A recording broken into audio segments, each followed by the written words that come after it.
For the second time in just 6 months, House Republicans are threatening to oust their speaker. Tensions came to a boiling point on Friday when Speaker Mike Johnson was able to get a bill that funds the government passed with the help of Democrats, since the majority of House GOP members voted against it. Before the bill even passed, Marjorie Taylor Greene filed a motion to vacate the speakership, and a number of other far-right members of the House have not ruled out removing Johnson.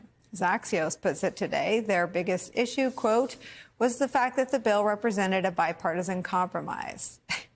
It's hard not to laugh. Joining us back at the table, former Republican Congressman David Jolly. Kim's back with us. So that's it, poison pill, bipartisan compromise to keep the government functioning, and you're out? Anytime governing works, the hard right loses. I mean, that's the lesson of this.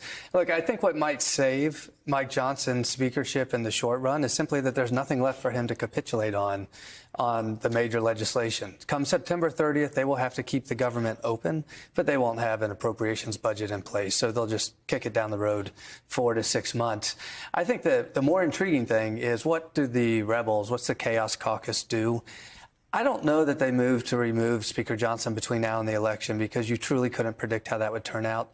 I think what they do is they use their leverage. They get a group of 10 to 20 people to say to Johnson, you don't have our votes in January if we return in the majority, so maybe you're not the speaker in the next Congress. They're dropping like flies. I mean, is he definitely going to stay speaker?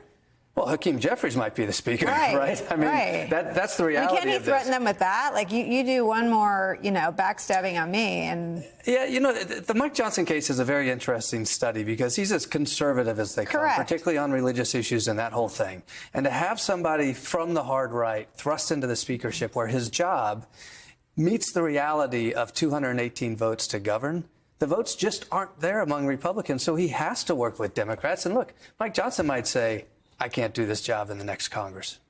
Kim, I guess I'm old enough to remember when this was terrible politics, but that just shows you how sort of calcified politics on the right really are, that what's good for the House is terrible for the Senate candidates that'll be running in November, and they do it anyway.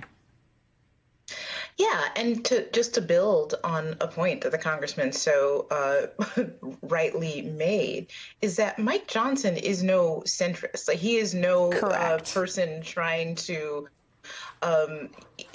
torpedo the things that the most conservative of conservatives want, right? You would think he would be a dream candidate in a Trump-Mitch McConnell age. But that still is not good enough for him to govern. I think at this point, I do miss the good old days, Nicole, where these fights were about policy or even ideology of one side or another. Now it just shows that under GOP control, the House is ungovernable. They cannot govern. They can barely keep the lights on. The infighting and the nonsensical nature of it all is so great. And I think what that says to voters in every single one of these 435 House elections in November is the choice now is between governing and not. You may not like all the policy that comes out of the governing, but not governing at all is the alternative at this point. Right. At least your checks will continue to show up in the mail because the government will be open. I mean, Kim, I have some of former Speaker McCarthy's reaction. I'm not going to play it because the reason we're here is because Speaker McCarthy dismantled the speakership. I mean, the reason this exists, the reason Marjorie Taylor Greene could do this is because he gave this away in his groveling, his pathetic, 18 innings and you're in run for speaker. I mean, this is all of their own making. It is. It really was. We got here from Lord of the Flies, right? There was the embattled election of McCarthy himself, and then there was the ouster, and then there was the none of the above could win for a period of time. They were floating one candidate after the next, and suddenly Mike Johnson ended up with the seat. This was not thoughtful, clear leadership. It was a mess that just got them there, which just proves my other point. It's just it's hard to even talk about the policy just because it's so broken. It's fundamentally broken. And I think in November, the election is a choice between you may not like it or fundamentally broken. But at least Democrats, when they were in control, they were governing, they were passing bills. And right now, if you compare Hakeem Jeffries to Mike Johnson, I think it's night and day. So I don't see where Republicans think they're helping themselves with this at all. You accurately predicted the last round of all this. What do you think happens next?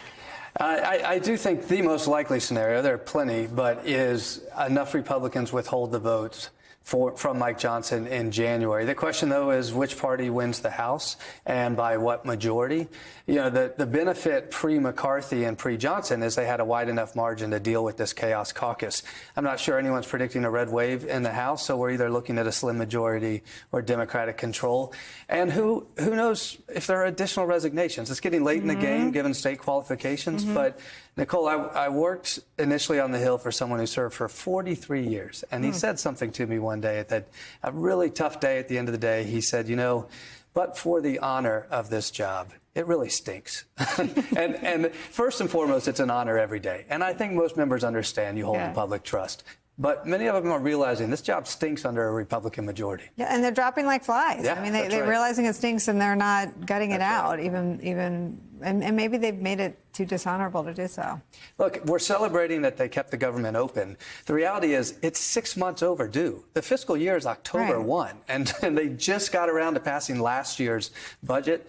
It cannot function. Now, again, fortunately, the only impasse really between now and the end of the year will be they have to do some type of temporary Band-Aid September 30th of this year. I don't think we'll see a fight over that.